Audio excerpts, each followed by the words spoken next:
Thank you. Good afternoon, everyone. Welcome to our Regional Coordinating Council meeting. Today, our meeting will be a panel discussion on accessible outdoor activities.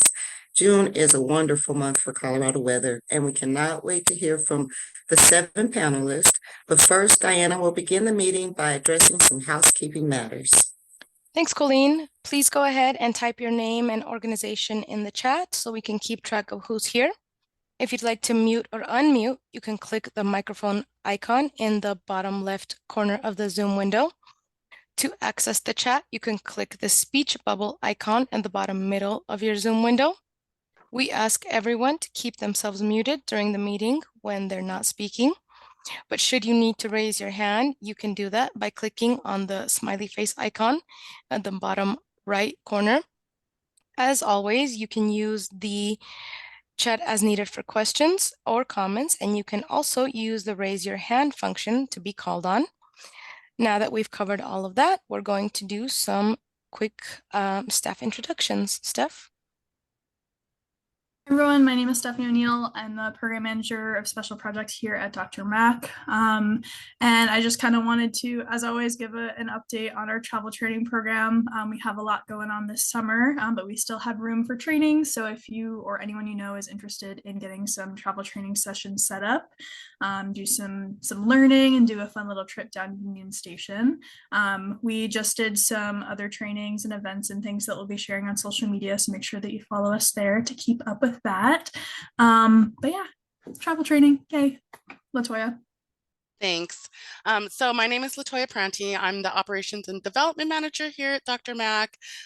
Some updates that I would love to just give to you guys, and I'll drop in the chat, is since we've been really working hard with getting the LCCs up and running again, we have been putting up highlights of the minutes on our website. So like I said, I'll drop that in the chat right now. So please go ahead and go to our website, check those out, and attend some if you would like, please.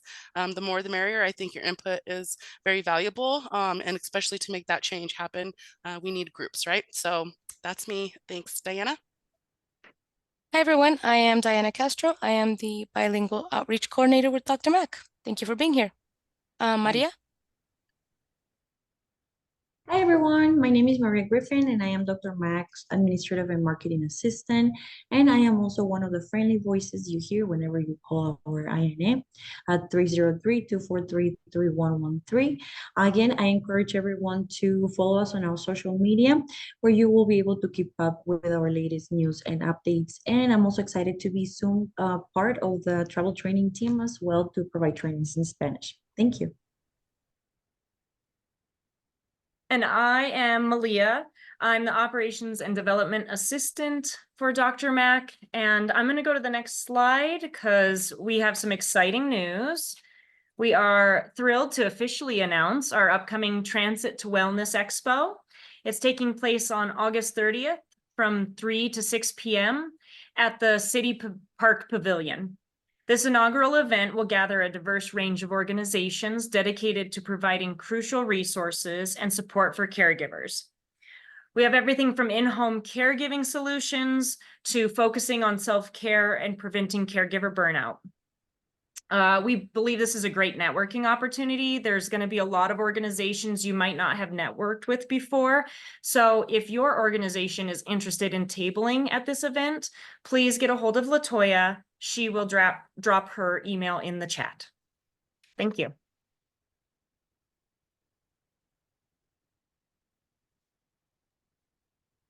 Thanks, everyone. We're now going to take a few minutes to introduce our panelists for today. Each panelist will have 1 to 2 minutes to share their name, title, organization, and what their organization does. First, we're going to introduce Jamie Lewis from Colorado Cross Disability Coalition. Director Lewis. Hi, everybody. Again, my name is Jamie Lewis. I'm a transit advisor for the Colorado Cross Disability Coalition. That is a statewide organization that protects the rights of people with disabilities. And I'm also an RTD director responsible for this huge district that serves about 230,000 people a day. So pretty excited about that. And my term ends this December. So, Short-lived. yeah, short-lived. Too bad So, I can't work for I vote for you, Jeffrey. so I have a program called Transit Adventures, and we'll be talking about that shortly. Thank you. Thank you. Andrea Colucci. Hi, my name is Andrea Colucci. I'm the operations manager for the ARCH program at Children's Hospital Colorado. ARCH stands for Adaptive Recreation for Childhood Health. So we offer year-round adaptive sports and recreation programming for kids about ages 8 to 18 with physical disabilities. Some of the most common disabilities and diagnoses we see are cerebral palsy, spina bifida, limb differences, muscle weakness, brain injuries, spinal cord injuries. And so our goal is just to get kids and young adults out in the community and plug them into some adaptive sports opportunities. Aside from our sports and recreation programs, we also do provide resources to our families. So we have a monthly newsletter that goes out with kind of the ongoings in the community, other things going on. And then recently, this past year, we started supporting our rehabilitation camps. So those are summer camps and family camps for kids with cerebral palsy, sensory integration disorders, brain injuries, and then those who are deaf and hard of hearing. Thank you, Andrea. Jeffrey Lockwood.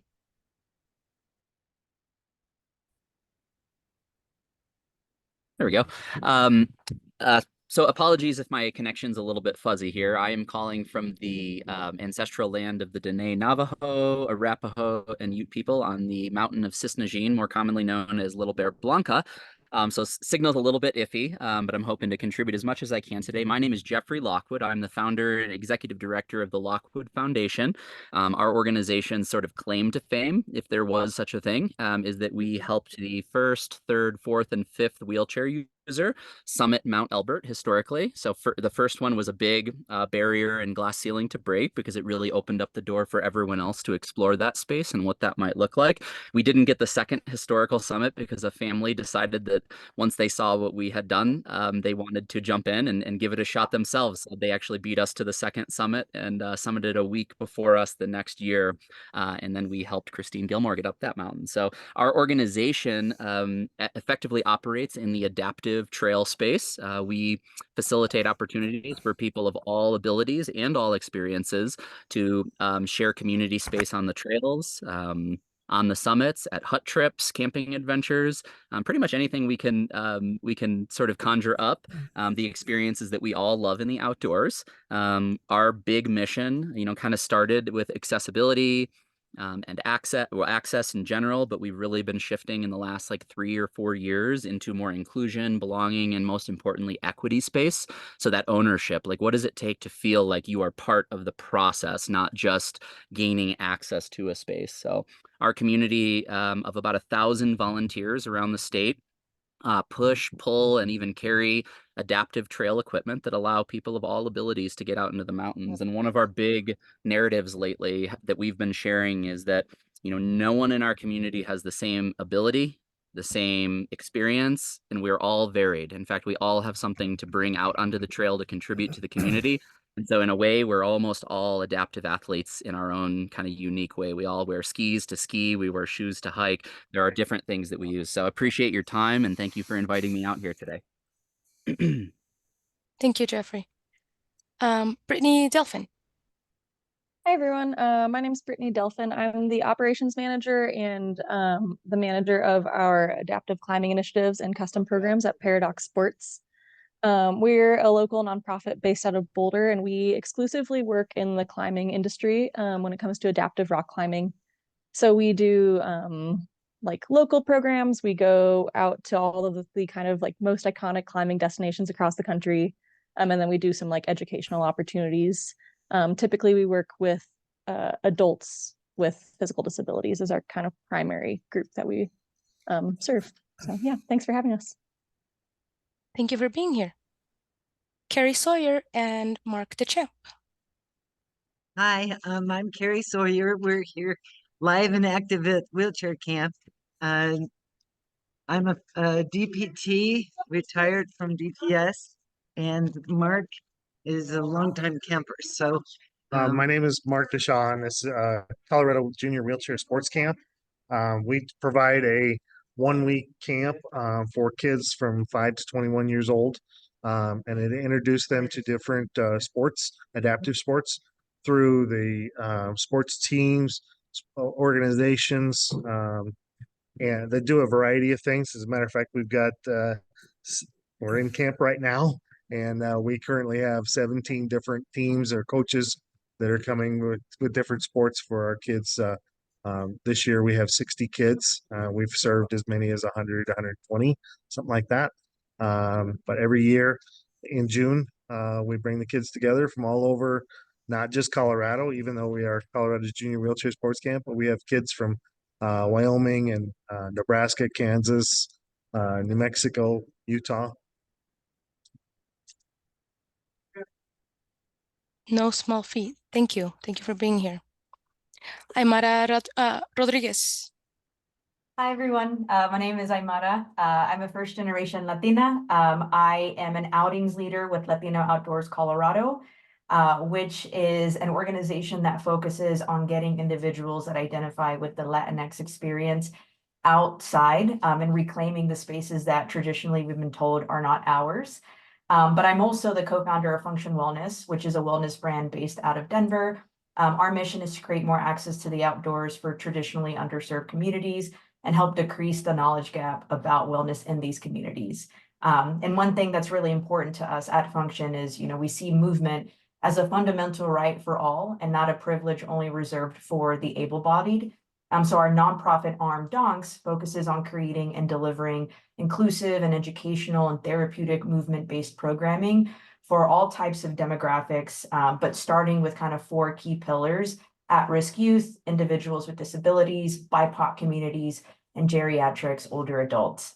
So adaptive rec is really important to us. We partner both with the Denver Parks and Recreation through their adaptive rec division, as well as the Colorado Division for Special Olympics, on a lot of the different adaptive recreation events and programs and sports that they offer.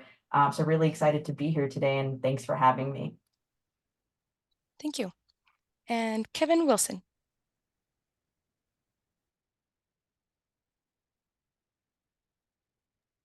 I'm not sure I saw him on here, Diana.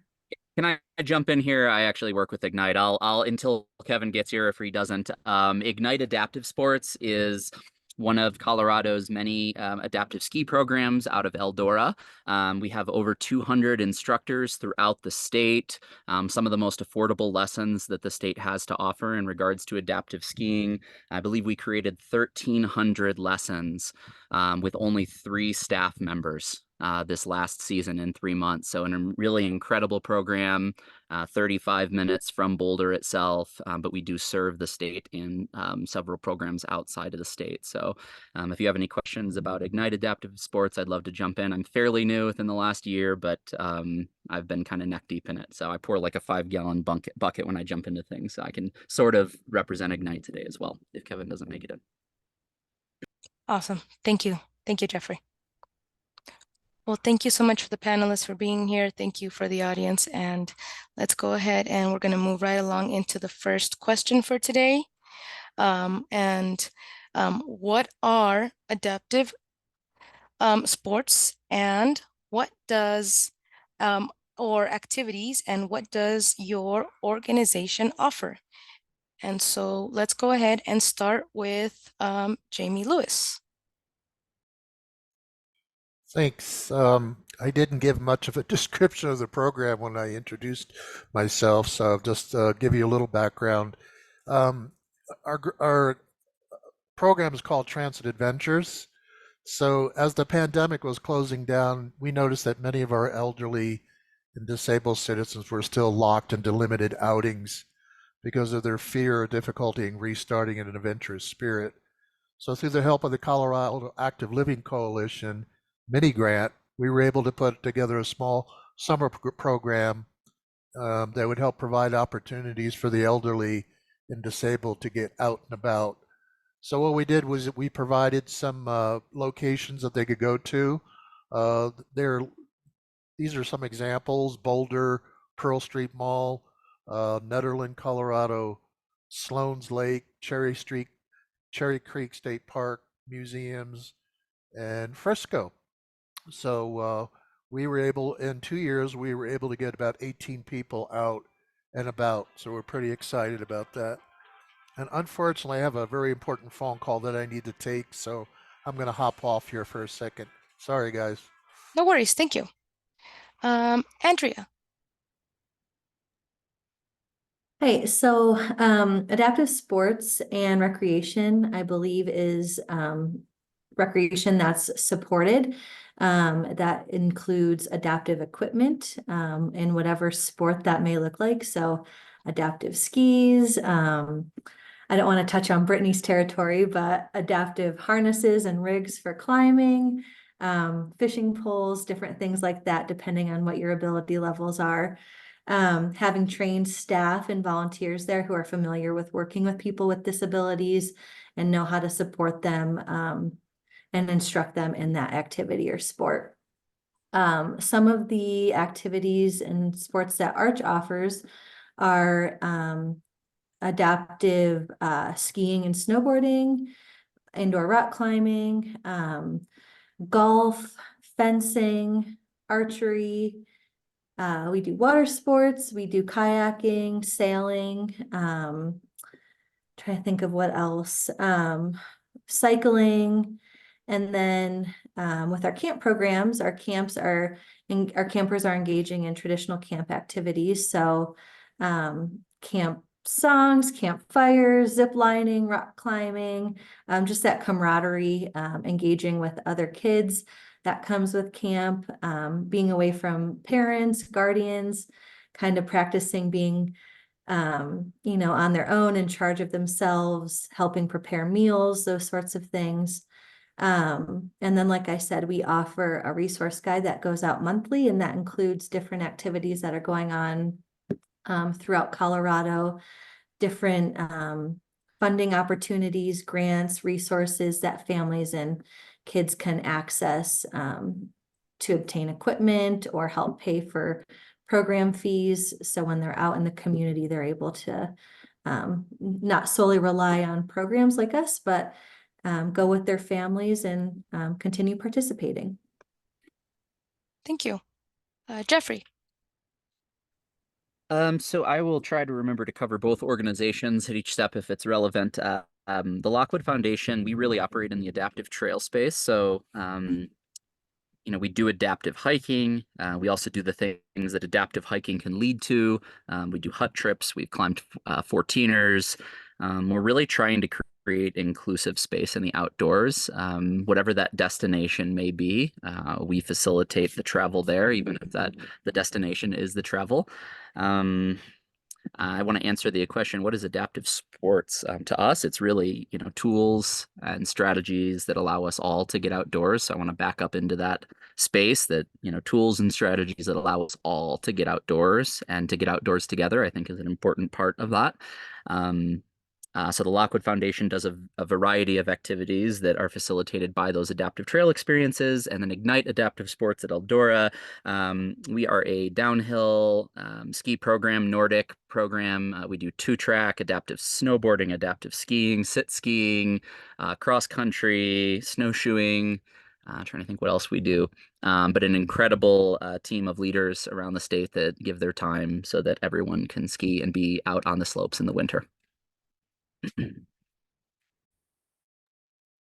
Did you want to answer for Ignite too? That second part was, sorry if I might be breaking up, that second part was Ignite. Ignite does adaptive skiing and snow sports. So downhill skiing, Nordic skiing, cross country, snowshoeing.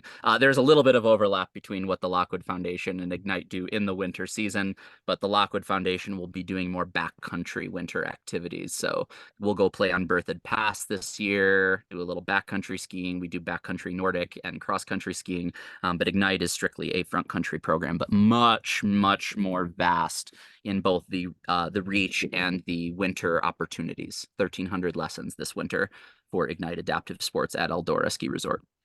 Thank you. Excellent. Thank you. Brittany. Awesome. So just to, I guess, continue answering the like, what are adaptive sports for us? Like Andrea was mentioning, there are like certain adaptive aspects to climbing, but the great thing about climbing is that the sport itself is already like pretty adapted. As Jeffrey was saying earlier, like everyone's got a harness. Everyone should have a harness. Everyone should have ropes. I guess maybe not everybody does, but I won't encourage that. So yeah, the sport itself is already pretty adaptive to begin with. Everyone's using specialized equipment to get from the ground up. And like I said, Paradox, we exclusively specialize in adaptive rock climbing. So like I said, we do, I would say 6 to 8 national trips a year to, like I said, the kind of iconic climbing destinations around the country. We go to Yosemite, the Tetons, the Gunks on the East Coast. We do ice climbing as well in the winter. And then we do a lot of local programming in the area, both indoor and outdoor, as well as our ACIs, our adaptive climbing initiatives, where we'll go into climbing gyms or other facilities with climbing walls, and we'll essentially teach them about disability etiquette, accessibility, and then any sort of adaptive rope system so that no matter who's coming into their space, they can get them on the wall and climbing. Thank you. Mark and Carrie? Okay, so Colorado Junior Wheelchair Sports Camp was actually started 41 years ago, and it was a partnership with Mission Viejo Corporation that developed Highlands Ranch area. And at the time, there were no real sports for people in wheelchairs, and that's where it started. A lot of the teams that you see, adaptive teams that you see, like Denver Rolling Nuggets, Colorado Rolling Mammoth, they all kind of evolved from our camp. And they came in and we just learned how to adapt the different sports. What is adaptive sports? To me, it's opening sports up to anybody regardless of their disability or regardless of their abilities. Let me say it better. So when we started this camp back in 41 years ago, if I remember right, I was a camper back then and I'm 6 years old.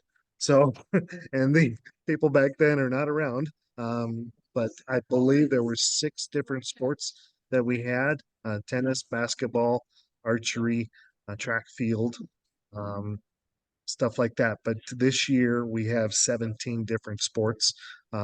Colorado Rolling Mammoth, Denver Rolling Nuggets, Colorado Wheelchair Tennis Foundation. They all partner with us, Adaptive Adventures, National Sports for the Center for the Disabled, all partner with us, bring in their programs, and teach us the different sports, teach our kids the different sports. Thank you. Aymara. So I think the folks on the call have done a great job at summarizing what adaptive sports is. I think from our vantage point through Function Wellness, our main mission is to make movement accessible to all, no matter what your abilities are, your socioeconomic background. So bringing that opportunity so that everyone can partake, even if it looks a little bit different for them. And through Function, as well as Latino Outdoors, we offer a variety of programs. Latino Outdoors tends to operate more in the trail, backcountry, hiking, mountaineering. A lot of the work that we've done through Function in partnership with Latino Outdoors have been offering programs like beginner 14er ascents, training for hiking 101, exposing people into some of those more remote places and giving them the education and resources that they need to continue to grow and become essentially better hikers and mountaineering individuals.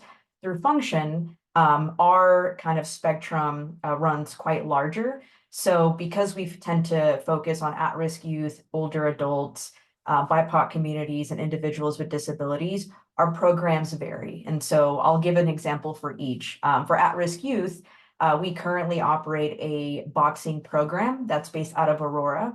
And so what we're doing with these at-risk youth is essentially building curriculum and leveraging boxing as a modality to help them with character building, to help them understand risk assessment, to help them start attaching words to things that they're feeling and how to work through that. But for geriatric older adults, we also operate a boxing class specifically for individuals with Parkinson's. It's a non-contact boxing class, but it allows them to still utilize the pieces of their body that are responding well when they're having a good day and give them a workout, which is still important. For BIPOC communities, as I mentioned, a lot of what we're doing is providing exposure to the outdoors, whether that's ice climbing, hiking, kayaking, paddleboarding, etc. We've operated several mini cohorts or events over the past few years since we've started operating. And then last but not least, for our individuals with disabilities, that's where we partner both with Denver Parks and Rec, as well as Special Olympics Colorado to do things like track, to do things like shot put, to do things like swimming and a couple of other programs that we offer. And so for us, primarily through function, we just want to make sure that people understand that movement is for all. And no matter where you're starting from or, specific things that you have to work through, there are still ways that you can move your body. And it's important that people continue to do so. And it's not just viewed as an able-bodied opportunity. Thank you. Thanks all for sharing that. This is super exciting to learn about. I know that a few of our team members are really excited about outdoor activities, so it's really awesome to learn about all this in our community. I want to pause quickly to see if anyone has any specific questions regarding those questions before we move on to our next question for the panel. Feel free to type questions in the chat as we go too, so you don't forget. But does anyone have any questions right now about that? Any of those answers?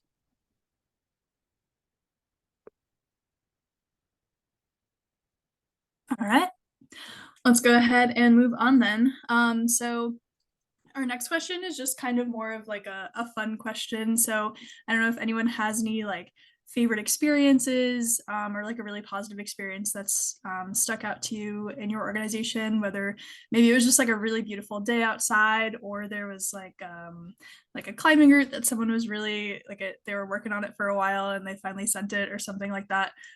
So yeah, just kind of curious to hear about those. So we'll kind of go through the same order here and start off with Jamie. Well, my experience actually happened there at DRMAC before you guys came on. Kate Williams was the director, and I was working there, and she wanted to take the entire staff out for an outing.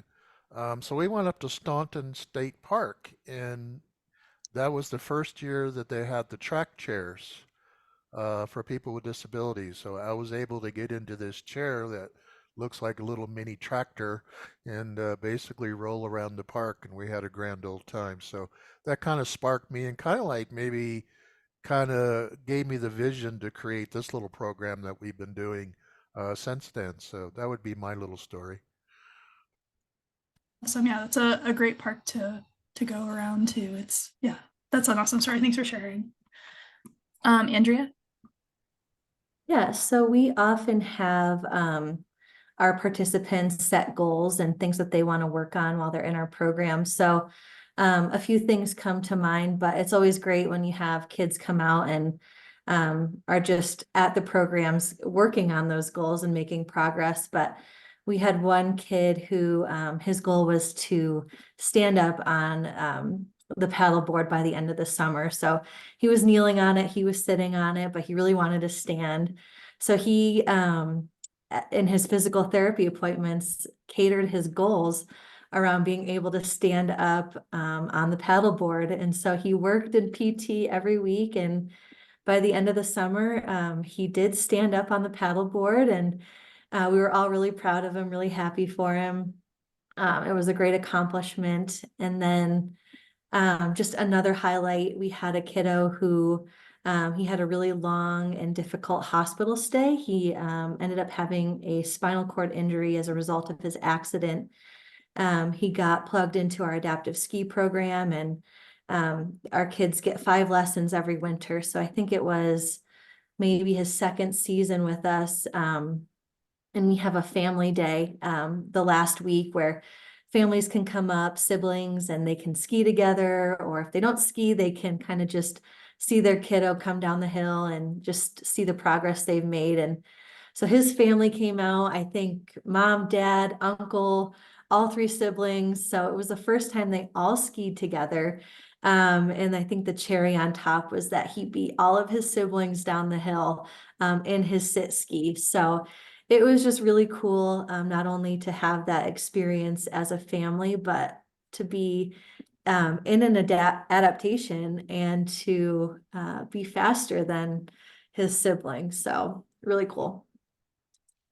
Yeah, that's awesome. That's the most important win, is when you beat your siblings. Nothing else matters, but that's the number one. Awesome. Jeffrey. All right, I'm going to start with a story from Ignite Adaptive Sports. So I was assisting a gentleman who, on this day, it was a 10-year anniversary of a stroke that basically took the left side of his body, I believe. But he could still stand on one leg, and he's been, he'd stand really. His one side was pretty solid, and he had been working for almost about 5 years of this 10 to get back on the slopes. And he was a double black backcountry skier who was also ski patrol for years and had been part of so many organizations. He was the real deal, much better skier than me. And we were working and working and working. And, he kind of shared with me that, he had hoped he was a little further on his 10th year. And, I was just feeling that, but we were sharing the space outdoors. And we were using a sit ski to actually get him up the carpet, and then he would ski down because he would basically get fatigued. And on the last run, he said, we're up here, and I actually don't have the energy to ski down. Can you take me down in the sit ski? And that's what I had been training in this year, was sit ski. And though it was just the bunny hill, we basically, it was empty. It was at the end of the day, and I basically straight lined us down. And I asked him about halfway. I asked him in the beginning, and then about halfway down, if we're going too fast, let me know. We'll slow down. It's fine.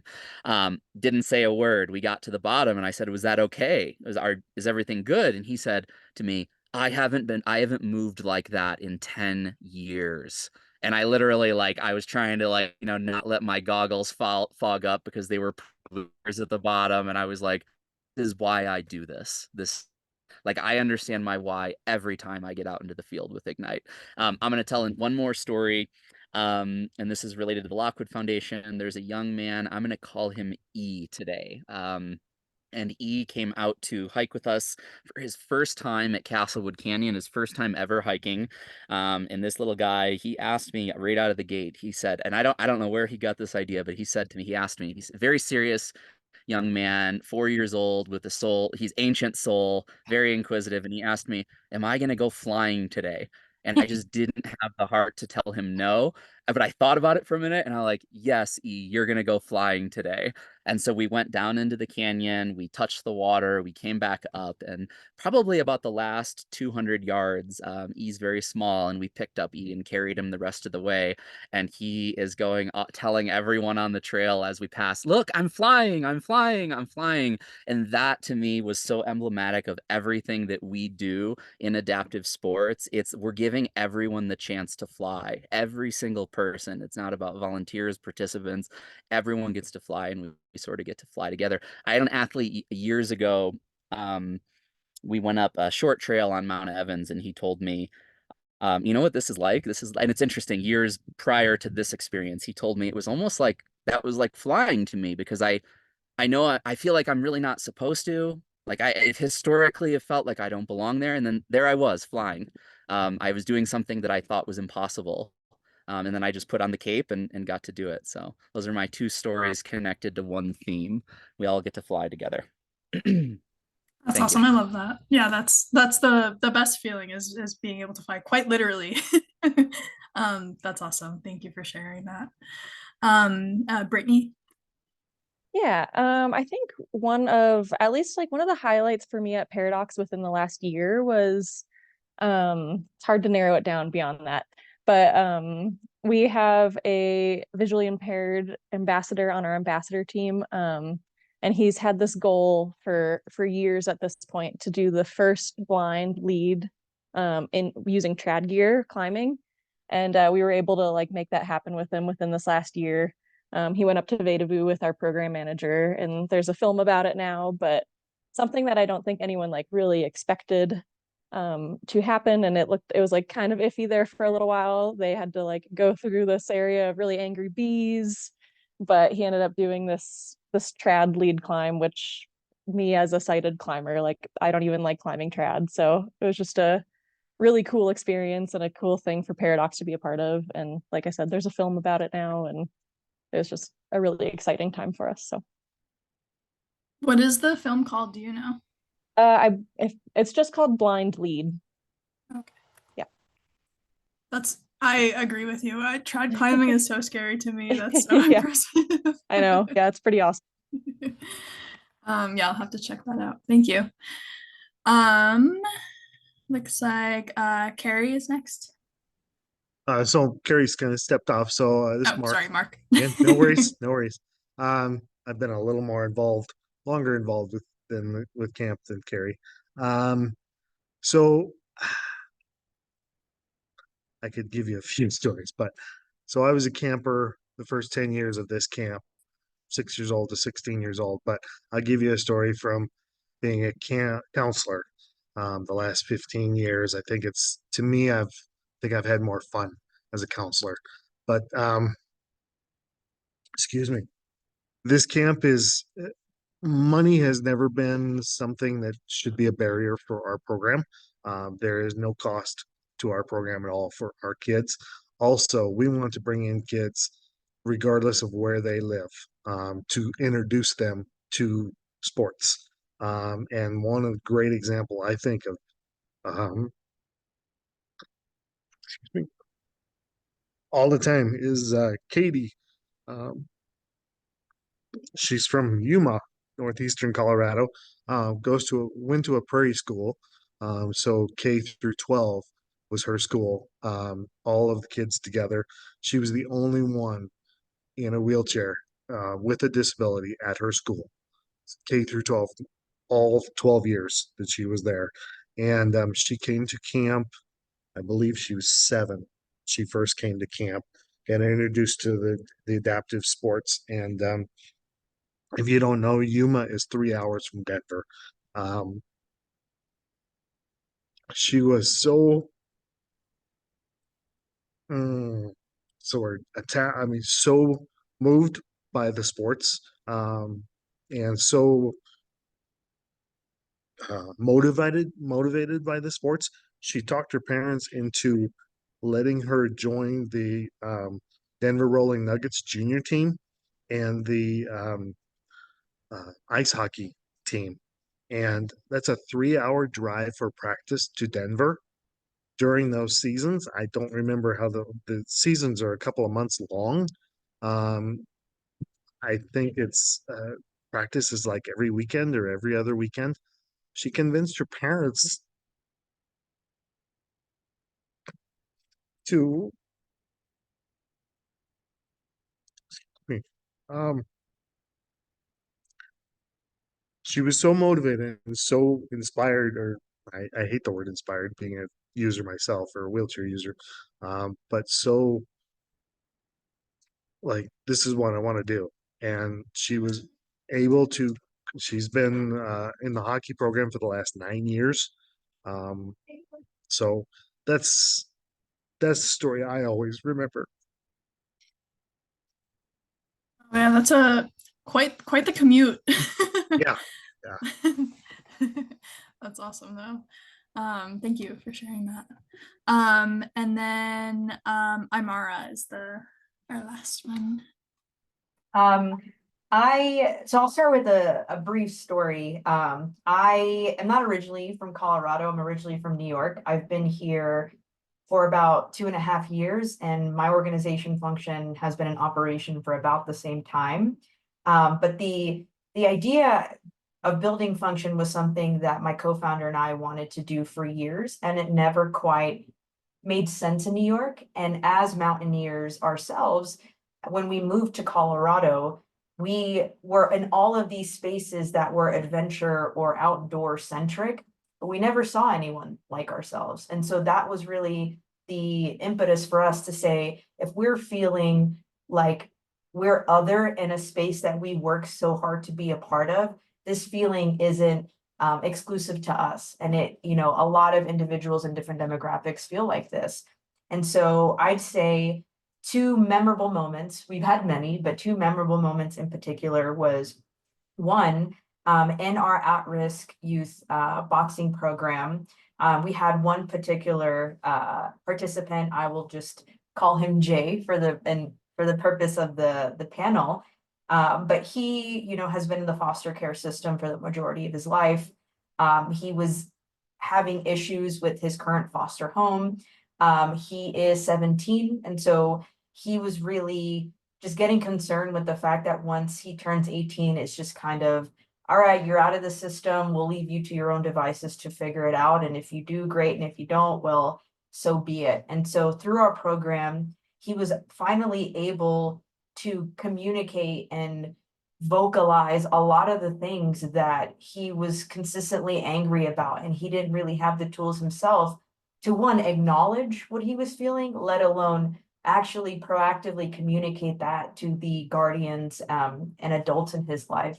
And so just seeing his change over the course of, you know, the 3 months that we worked with him was something that really blew me away and kind of reminded me that no matter what, we're doing this, we're in this space, we're doing adaptive sports and recreation to help people connect with movement. And that movement will allow them to start growing in a multitude of other ways, right? It starts with the body, but then kind of infiltrates into how you operate as a person. And that was really memorable because it was a consistent reminder that this is something that is helping people, and it may take some time, but this is why we do it. I'd say the second is an event that my organization did in partnership with Latina Outdoors. We took a group of about 15 BIPOC individuals, so Black, Indigenous, people of color, and we helped them summit their first 14er.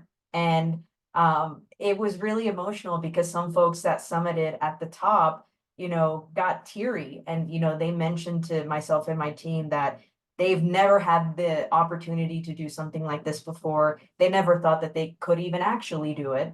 And the fact that we were there to support them, encourage them, and guide them every step of the way, and they accomplish something that they've told themselves that this isn't for me, or I shouldn't do this, or I can't do this, or I don't see people like me doing this. We kind of said, you know, forget all of that and let's be a part of these spaces that historically we've always been a part of, but over time we've been told that, you know, it's no longer ours. So those experiences were very memorable because it's that consistent push for me, my team, to remember why we're doing this and to remember the impact that we're trying to create and help people find themselves when it comes to movement, even if it looks a little bit different for them. Yeah, that's awesome. Thank you. I think having that reminder of both I guess it goes both ways of, you know, you all being reminded of, you know, this is kind of why we do this, but then also that first story you shared of, like, you know, reminding someone that these resources are there for them and just seeing how much of a change that makes in a short amount of time. That's awesome. Thank you for sharing those. I think we're gonna go ahead and move on to the next question, and I'm gonna pass it off to Diana. Thank you. The next question is, what advice would you give to a person wanting to get involved in adaptive or accessible sports, but aren't sure where to start? And I will go backwards this time, and I will start with Aymara. So just so I understand, are we answering this question from the lens of someone who wants to participate or someone who's interested in building an organization in this space? Who wants to participate, please? Got it.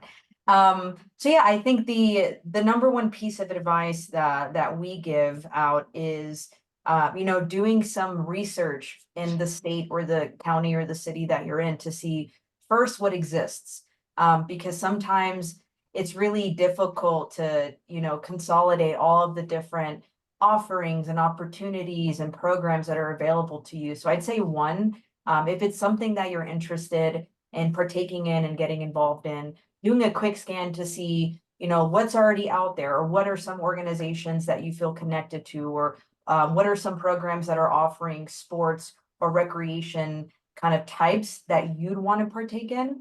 And I think second is, finding community groups, whether it's individuals who you identify with because of a certain, identity or disability or something like that. Finding a community where you can build friends, people that are getting involved in those types of sports. And that always helps you kind of enter this space, knowing people and knowing that there's an organization that's out there that wants to see you succeed. So that would be a piece of advice that I would offer. Thank you. Mark. So, couple of different things, couple of different perspectives. One would be somebody like myself that is born with a disability. I would say I worked with therapists growing up. Therapists, I hopefully they have some connections or have some knowledge of where to go, where to look. But I would also agree with Amara is just researching, Googling Colorado adaptive, say for example, don't know what sport. Um, you know, look at something that your parents do or the kids' parents do, enjoyed when they were younger. Look at, for example, Colorado adaptive rock climbing was something my dad did, rock climbing. Um, See what comes up in Google. I'm amazed every time I look at it, what comes up. Um, for somebody else that's, spinal cord injury later in life, um, the hospitals, yeah, Andrea and I at Arch. How many times have we talked to Andrea or connected? A number of times, a number of different places we've seen each other and worked in different programs. So, what else? I think that's really it. Google's a great thing, um, and hopefully you're a therapist. A lot of our program is adaptive teachers. Some school districts don't have adaptive teachers, um, but maybe you can find somebody, something like that. Um, if there's a state list, I don't know of, but possibly, I don't know for sure. So that's where I would say. But it sounds like you all speak to each other between organizations, and you are pretty familiar with each other. And even if there's, although again, it sounds like you all speak to each other and know each other. You would recommend, say, oh, I know my friend here, talk to them over there. And, even if Google doesn't work between each other, you all know and you would recommend each other. And so it's just getting to one of your organizations.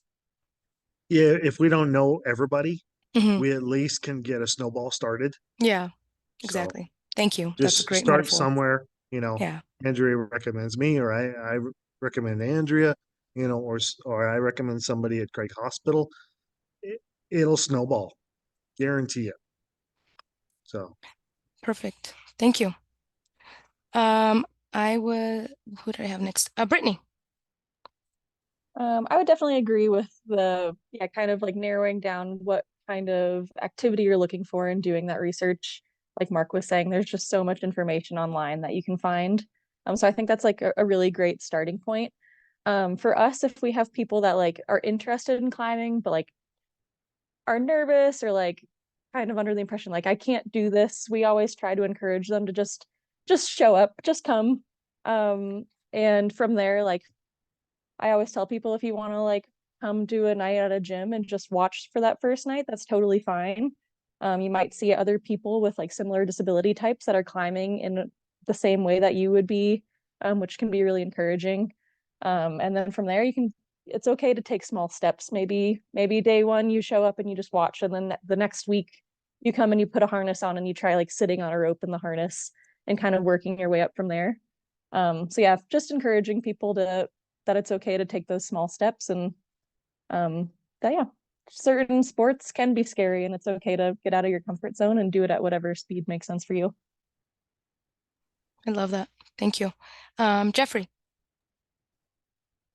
So Representative David Ortiz and Governor Polis created ability task force that's working on 4 categories, and the outdoor recreation sector pretty immediately defined this as a problem within our state and larger community outside of the state, that resources are really not centralized. So that task force is eyeing on trying to figure out how to use the new, I believe it's called it's like the State Disability Office, to create a centralized resource. But that is somewhere between a long time away and a pipe dream, because it's hard to pull all these things together. And I'm hoping it's not a pipe dream, but we're working really hard to try to create something that has that within the state office. So as I understand, there are no centralized state resources, and it's a bigger problem than that. I've worked in the adaptive sports industry for 7 years now, and I'm still, it seems like weekly, I discover a new beautiful program with beautiful people, really big,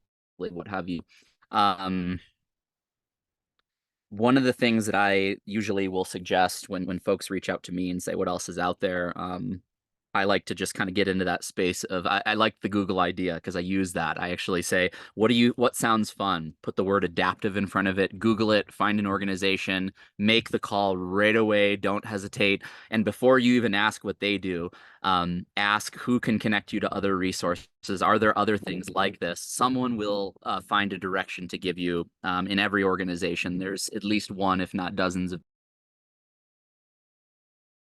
sorry, I got muted there, that want to see us all get outside and be included. So I think it really is that connection with other organizations and figuring out, knowing that, Paradox taught the world how to adaptive climb, really, as I understand it. But Paradox is aware of other programs outside of climbing. Just like we do adaptive trail at TLF and Ignite does adaptive skiing, but we're aware. In fact, that's a great example. There's an overlapping resource right there. So when I go and teach at Ignite, and people talk about, man, I wish I could get back out into the trail, I go, hey, do I have an idea? This might not be the way you want to do it, or it may be, but let's explore these things together. Our interconnectivity is really what brings resources to the forefront. So I'm actually hopeful when we do, beyond Google, when we do create, hopefully one day, a unified state resource, that these organizations are as part of that as part of the process of populating that resource as any individual would be. I think that's actually critical. So interorganizational health is key, partnership. Thank you. Thank you. I'm gonna Jamie Lewis first. Yeah, besides Bob, I'm probably one of the oldest persons on this panel. So, looking from my perspective, we've really come a long way. And I think simplicity is the best thing. First, one of the things I think that people hesitate in wanting to get a part of programs because they're afraid of the cost, and they're afraid to ask, is it free? And thank God most of our programs are free. But I would tell people, just start with your community center, your rec centers, your local parks. And if you see something you want to do and it's not available to a person with a disability, then you put your activist hat on and you ask why. That's how parks, that's how community centers, that's how our rec centers get changed. So I just had to, put my 2 cents in on that, is that these things don't change unless people ask the question. And one of the things I have to agree with Mark is Google, Google, Google. I mean, anything you want, you're going to find on Google. And one of my favorite stories to tell, and I actually have not, I've tasted some of the trails, but up in Boulder, there was a gentleman, and maybe one of you guys remember his name, but he surveyed all the trails in Boulder, within 2 or 3 miles of downtown Boulder, and he rated the paths on whether wheelchairs could use those paths, and he would actually grade it by the granular surface that was there, or whether there was a dip there that would maybe cause you to tip over. So, I have to tip my hat to Boulder is way ahead of the curve than other cities when it comes to their parks and trails. So someday I'm going to get up there and take advantage of that. But there's an example where somebody asked a question and it got answered. So it looks like Jeffrey knows the guy I'm talking about. Topher? Is it Topher Topher? Downham. Topher in Downham. Boulder, Yep. There we go. Boulder Outdoor Mountain Space and Parks, and I actually Yeah. volunteer for Topher, so I help him fix the bikes, and we go out, and it's a wonderful program. Yeah. Get involved. Yes. It's just he'll Because- connect you with the resources so you can do it independently too. You don't have Because to borrow like, bikes. like you were saying earlier, Jeffrey, you know, the state might be working on something, but the state moves very, very slowly. And if you really want it to get it done, it has to be from the grassroots level up. And if the state finally gets around to that 5 or 6 years from now and there's funding, now we have the silos and the places to put those dollars so we can get things moving a lot quicker. But I think the activist attitude has to be in all of us. If you see an activity and it's not accessible, ask the question, why not? Can I add to that? Topher is a good friend of mine, quadriplegic, and works for Boulder, and that's why it was done. So, in addition to that, I would also say, having been around for 47 years in the field or in the arena, Colorado, we are an oasis of amazing. As Jeffrey said, we are Paradox was the start of adaptive rock climbing. NSCD in Winter Park was one of the first adaptive ski programs, snow ski programs in the country. Our camp here, Colorado Junior Wheelchair Sports Camp, was the second adaptive sports camp in the country. We just have Colorado is just an amazing place, and again, I will say Google adaptive sports and put in Colorado, and you will be there's not short of places to go turn to. So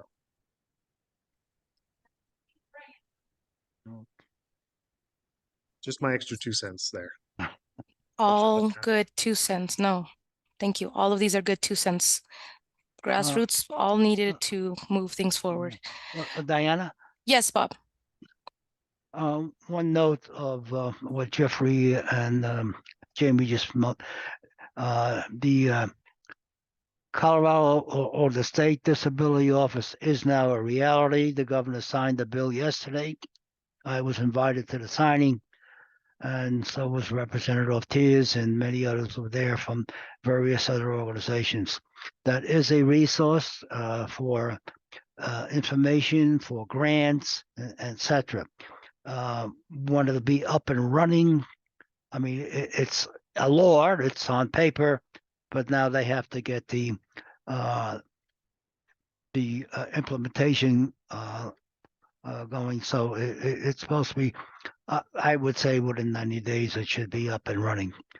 They have to appoint a committee, etc. So, but it is a resource, and hopefully all your organizations will be another added to their resource and then able to be worked that way. So if any problems, let me know.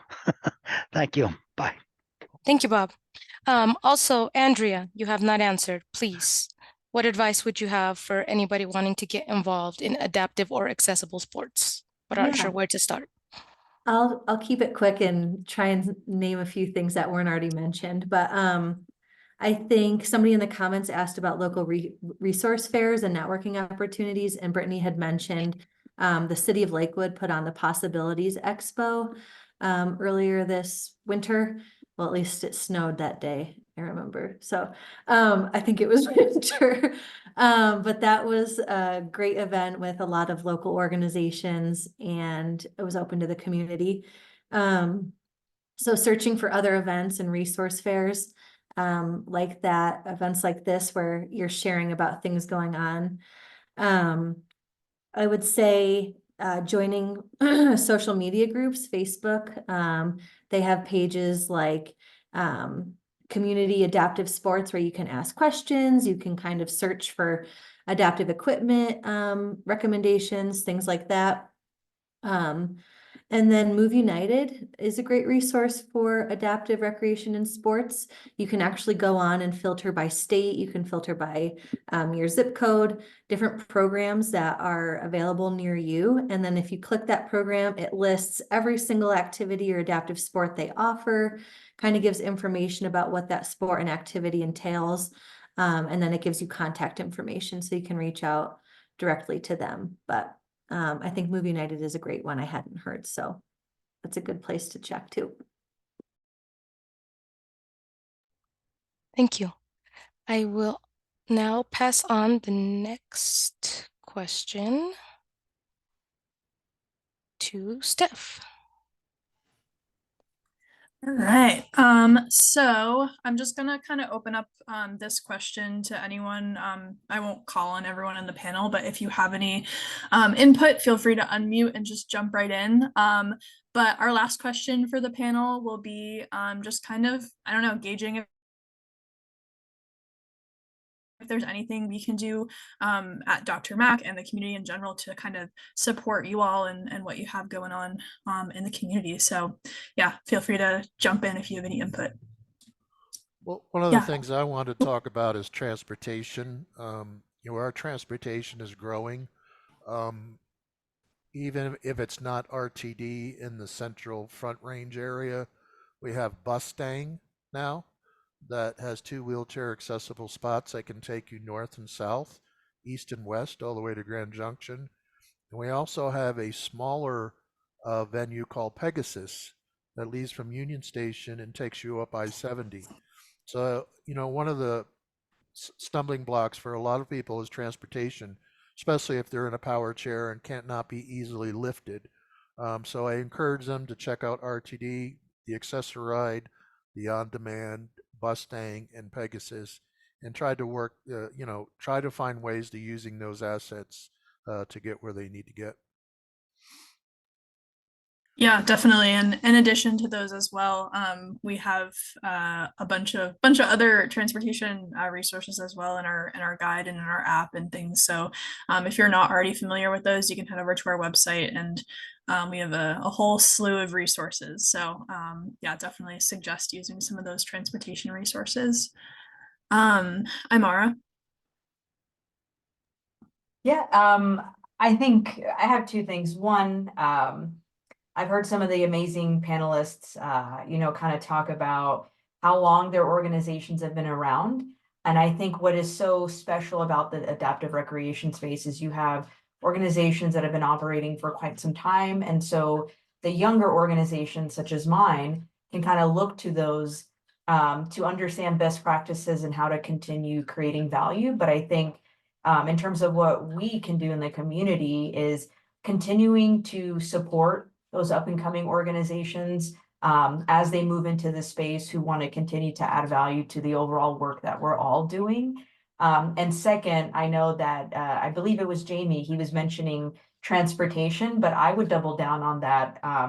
One of the things that our team at Function is currently working on is an experiential adventure van / bus that will allow us to literally pick up our, participants, whether they are able-bodied, have some sort of disability, or need some, ADA wheelchair specific, components of the van to get into it. But it's also retrofitted with all of the different gear that we would use for the different programs that we're running, whether that's weightlifting or hiking gear, so on and so forth. But I think, looking into more opportunities, whether it's grants or different organizations that have access to vans or buses that organizations can leverage, because a lot of the demographics that we're working with, although we're based out of Denver proper, they're more on the outskirts, Montbello,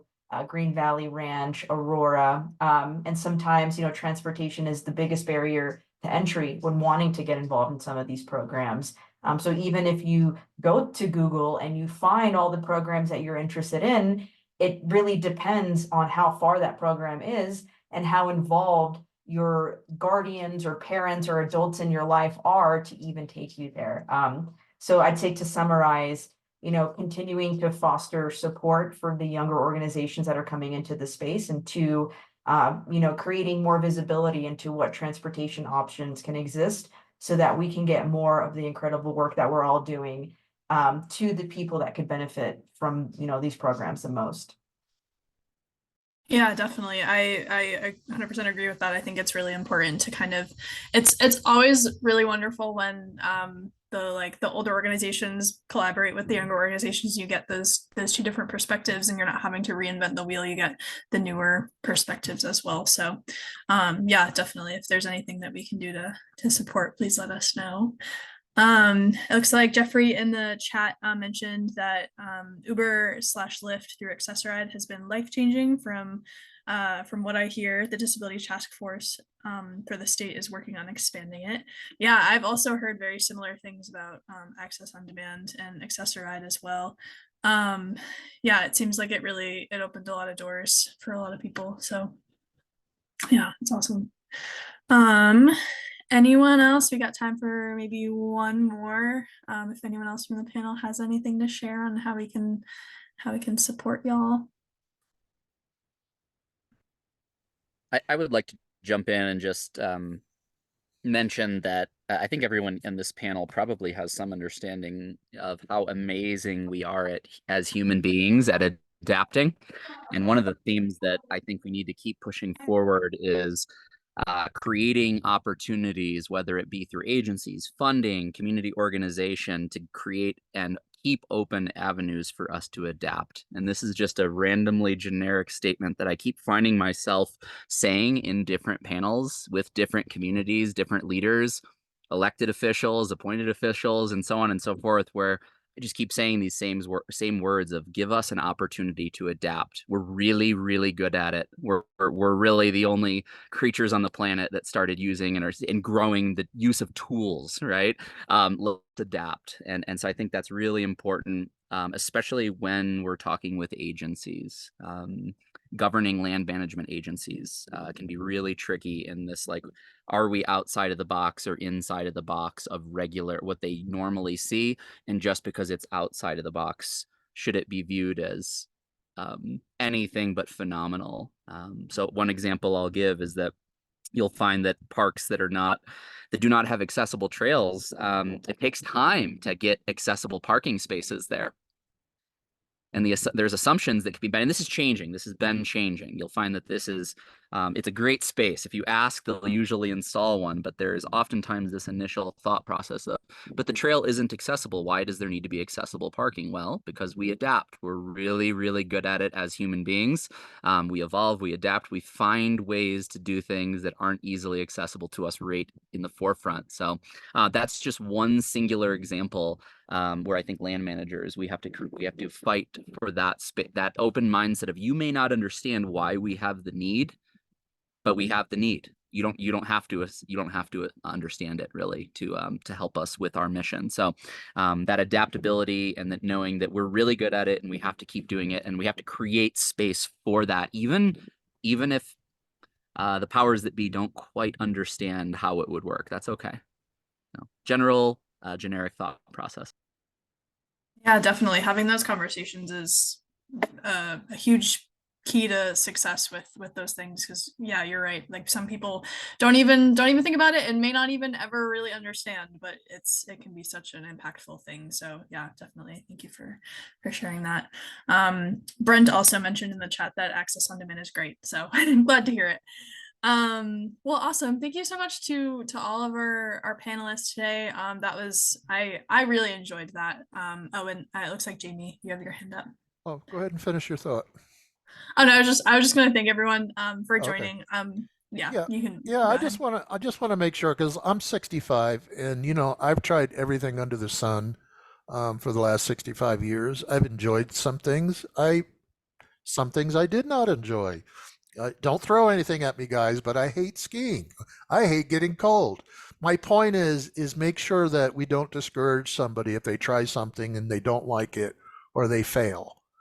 And we need to be that conduit to find out what does spark them up. What do they want to do? Besides sports, we have a theater company here in the Denver area that caters to people with disabilities. We have musical groups, singing groups that use people with disabilities. We have art gallery on Santa Fe that works with people with disabilities and helps them sell their art. So there's other things besides sports, and I'm not, saying anything bad about sports, but if we get that one person, that one off, and they say, I really don't enjoy this, don't lose that opportunity to help them find out what they like and point them in the right direction. Just don't give up on them. Okay? Yeah, definitely. Thanks for sharing that. Brent? Yes, I have a story of years ago when I was in junior high. I learned about the National Sports Center for Disabled ski program, and I went up and I gave it a chance, and it opened me up. Yeah, skiing made me feel free, and it was great going down the mountain like anyone else, fast and just being free, and it was great. And for my college internship, I interned at the program, and I taught skiing up at the program for 2 years. So it's great. Yeah, that's awesome. Thank you so much for sharing. I agree. Skiing is very freeing, and I'm so glad that you found that organization and was able to experience that feeling. Thank you. Awesome. Well, yeah. So again, thank you to all of our panelists. I know that we shared a lot of information. Well, I didn't share much, but they all shared a lot of information. So we've compiled a resource sheet of sorts with all of their information, contact, and a little about section. So it's just a one-page flyer with all of their names and yeah, their contact info and about. So we'll send that to everyone in an email after the meeting. And then if any of the panelists have any additional flyers or resource sheets or anything you'd like us to share with the participants, please do so. We'd appreciate that. And then we'll also share the recording of this meeting in that email as well. And just a reminder that all of the Dr. Mac meeting recordings can be found on the Dr. Mac YouTube page, which as soon as I stop talking, I can find that and put it in the chat. But I'm going to go ahead and pass it off to Colleen, and we're going to do some community updates. It's been a great panel. My heart is so full with all the stories. Thank you all so much. But we want to take this time to open up the floor for anyone that has updates, anything going on in your organizations, any information you would like to share with the rest of the folks on here. The floor is yours. Well, as you may know, RTD is doing some construction downtown.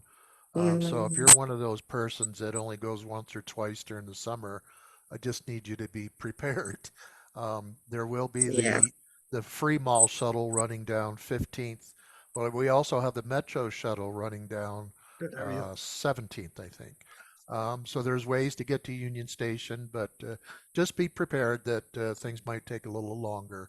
And this is all about safety, so we need to get those tracks fixed, and hopefully we'll have it wrapped up by September.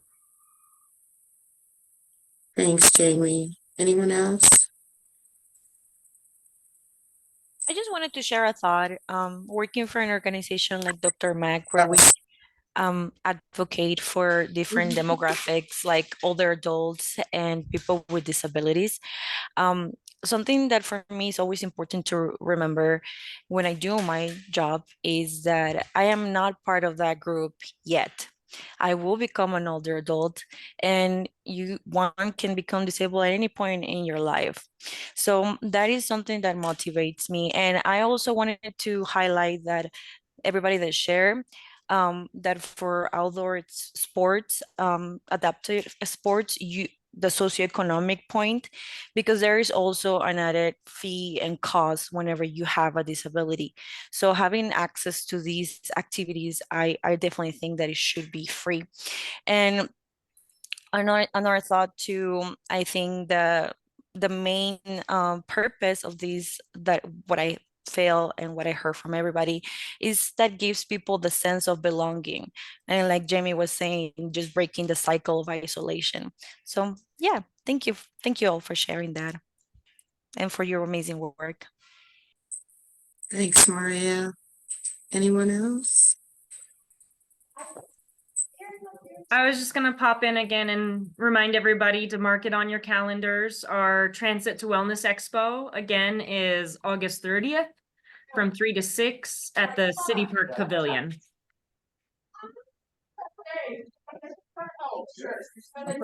Thank you for that reminder, Malia. We hope to see you all there. Malia, do you have a contact at RTD, or did you need me to follow up on that? I believe Latoya does, but Okay. I will circle back with her officially We do. and make sure. Okay, Okay, wonderful. good. Yep, we do, Jamie. Thanks. Thanks, guys. Maria, when do you need to know on the vendors? The sooner the better would be helpful for anybody who wants to table their event. I think that this is a great spot for everybody who really needs, right? It's supporting the caregivers, but it's really going to be supporting everybody around the caregivers as well to really help ease that burnout overall with them. So any services help them with their people that they work with is going to help them, right? So The one do you need to know by? I would say the 13th of June. Of June? Yes. Oh my. Okay.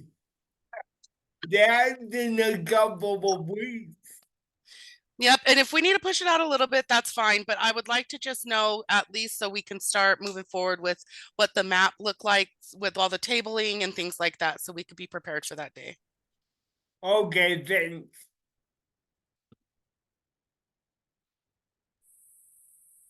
Anything else or any other questions?